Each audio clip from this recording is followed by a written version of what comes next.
Let's go! At 10:30 p.m. Eastern Daylight Here we go, here we go.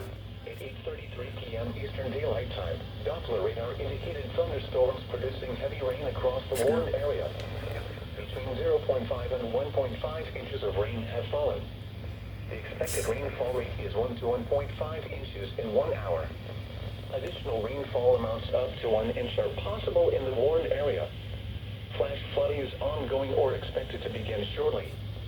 Hazards include flash flooding caused by thunderstorms, flash flooding of small creeks and streams, urban areas, highways, streets, and underpasses, as well as other poor drainage and low-lying areas. Some locations that will experience flash flooding include Boston, Cambridge, Quincy, Could have another one. Framingham, Waltham, Brookline, Medford, Revere, Arlington, Everett, Marlborough, Chelsea, Natick, Watertown, Needham, Wellesley, Dedham, and Belmont.